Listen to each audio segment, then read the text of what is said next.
रोहित पवारांच्या पंढरपूरमधील आंदोलनाचा तिसरा दिवस संपूर्ण महाराष्ट्रानं पाहिलाय। शेतकऱ्यांना सरसकट आणि बिनअटी कर्जमाफी मिळालीच पाहिजे या एकाच मागणीसाठी रोहित पवारांनी सरकारला धारेवर धरलं होतं। पण या आंदोलनामधून नक्की साध्य काय झालं? सरकारनं केवळ आश्वासन देऊन आंदोलन मागे घ्यायला लावलं की रोहित पवारांनी यामधून आपली राजकीय ताकद सिद्ध केली? आजच्या व्हिडिओमधून आपण याच आंदोलनाची पडद्यामागची इनसाइड स्टोरी सविस्तर पाहूयात। नमस्कार। बघा, रोहित पवारांचं आंदोलन सुरू झालं आणि नेहमीप्रमाणे राजकीय आरोप प्रत्यारोपांच्या फैरी या झाडल्या गेल्या। भाजप नेते गोपीचंद पडळकर आणि ओबीसी नेते लक्ष्मण हाके यांनी थेट रोहित पवारांच्या वैयक्तिक आयुष्यावर आणि कुटुंबावर निशाणा साधला। गोपीचंद पडळकर म्हणाले की हे सगळं निव्वळ नाटक आहे, हिम्मत असेल तर रोहित पवारांनी महिनाभर उपोषण करून दाखवावं। लक्ष्मण हाके पुढे असं म्हणाले होते की पवारांच्या घरातलं कुणी पहिल्यांदाच उपोषणाला बसलेलं पाहून खूप आश्चर्य वाटतंय। याच पवारांनी शेतकऱ्यांना लुटलंय आणि आता रोहित पवार चांगला अभिनय करतायत। या टीकेवर शांत न बसता रोहित पवारांनी तिसऱ्या दिवशी पलटवार केला। रोहित पवार असं म्हणाले की मी कोणत्या कुटुंबामध्ये जन्माला यावं हे माझ्या हातात नाहीये, माझा जन्म चांगल्या घरात झाला हा माझा गुन्हा नाही, पण शरद पवार साहेबांनी आम्हाला सर्वसामान्यांसारखं जगायला आणि शेतकऱ्यांसाठी रस्त्यावर उतरून लढायला सुद्धा शिकवलेलं आहे आणि तेच मी करतोय।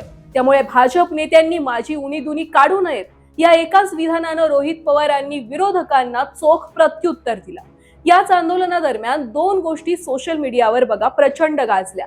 पहिली म्हणजे आंदोलनाला भेट द्यायला आलेल्या एका आजीबाईंनी थेट कॅमेऱ्यासमोर असं म्हटलं की रोहित पवारांकडे पाहून त्यांनी अन्नत्याग केलाय असं अजिबातच वाटत नाहीये। रोहित पवारांनी सरकारला समजून घ्यावं, सरकार आर्थिक अडचणीत आहे। तर दुसरीकडे आंदोलनाच्या तिसऱ्या दिवशी रोहित पवारांची तब्येत खालावल्यामुळे त्यांच्या कुटुंबाचे भावनावंश झालेले व्हिडिओ हे समोर आले।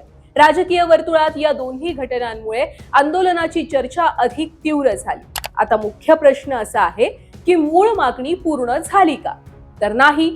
सरकारनं शेतकऱ्यांच्या कर्जमाफीवरील अटी तातडीने रद्द केलेल्या नाहीयेत। मग रोहित पवारांनी आंदोलन मागे घेतलंच का?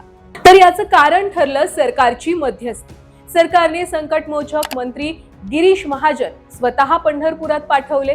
त्यांनी रोहित पवारांना शब्द दिला की सरकार पावसाळी अधिवेशनापूर्वी शेतकऱ्यांच्या कर्जमाफीबाबत ठोस आणि सकारात्मक पाऊल उचलेल। अटी शिथिल करण्यासाठी आम्हाला 30 जून पर्यंत थोडा वेळ द्या।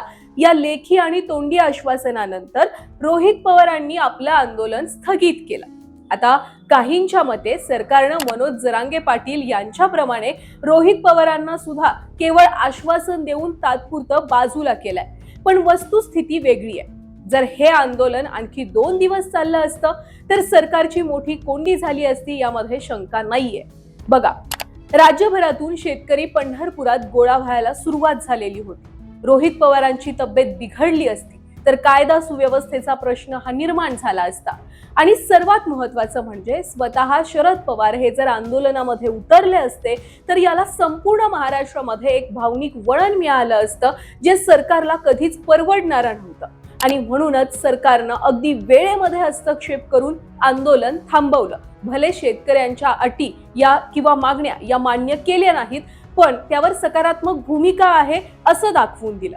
आता या आंदोलनामधून रोहित पवारांनी काय सिद्ध केलं? तर बघा, पहिला फायदा झाला रस्त्यावर उतरून काम करणारा नेता। त्यांनी स्वतःची प्रतिमा एसी केबिन मध्ये बसणारा नेता न ठेवता रस्त्यावर उतरून संघर्ष करणारा लोकप्रतिनिधी अशी तयार केली। दुसरा फायदा झाला नेतृत्वाची मोहर। राष्ट्रवादी काँग्रेस पक्षातील त्यांचं स्थान या आंदोलनामुळे अधिक मजबूत झालंय। आपण केवळ आजोबांच्या नावावर नाही तर स्वतःच्या हिमतीवर राज्यामध्ये एक चांगला नेता किंवा खंबीर नेता ही अशी ओळख त्यांनी दाखवून दिली। सरकारवर दबाव वाढवला। विरोधक म्हणून सरकारला थेट शेतकऱ्यांच्या मुद्द्यावर बॅकफूटवर आणण्यामध्ये ते यशस्वी ठरले। थोडक्यात सांगायचं तर हे आंदोलन रोहित पवारांच्या राजकीय कारकिर्दीला एक नवी दिशा देणारं ठरलंय। जरी थेट कर्जमाफीचा निर्णय झाला नसला तरी सुद्धा त्यांनी सरकारला वेळेची मर्यादा घालून दिली। काही राजकीय विश्लेषकांच्या मते रोहित पवारांनी आणखी काही दिवस जर खिंड लढवली असती तर त्याचा फायदा त्यांना झाला असता, जेणेकरून सरकारवर अधिक दबाव वाढला असता आणि अधिक महाराष्ट्रातल्या अधिक शेतकऱ्यांचं बहुमत त्यांना पुढच्या विधानसभेच्या निवडणुकांमध्ये मिळालं असतं। त्यांची एक वेगळी छाप शेतकऱ्यांमध्ये, सर्वसामान्यांमध्ये पडली असती. पवार साहेबांप्रमाणेच त्यांचा नातू सुद्धा शेतकऱ्यांसाठी झगडतोय ही प्रतिमा एक वेगळ्या प्रकारे तयार झाली असती. भले आता सुद्धा ती प्रतिमा तयार होतीये, पण ती प्रतिमा तेवढी प्रभावी तयार होऊ शकली नाही, कारण रोहित पवारांनी आंदोलन हे स्थगित केलं. हेच आंदोलन आणखी काही दिवस चाललं असतं तर रोहित पवारांची प्रतिमा आणि पूर्णपणे त्यांच्या राजकीय कारकिर्दीला एक टर्निंग पॉइंट मिळाला असता. बाकी तुम्हाला रोहित पवारांच्या या आंदोलनावर आणखी काय बोलायचं असेल तर कमेंटमध्ये नक्की व्यक्त व्हा आणि हो, चॅनलला सबस्क्राईब नक्की करा.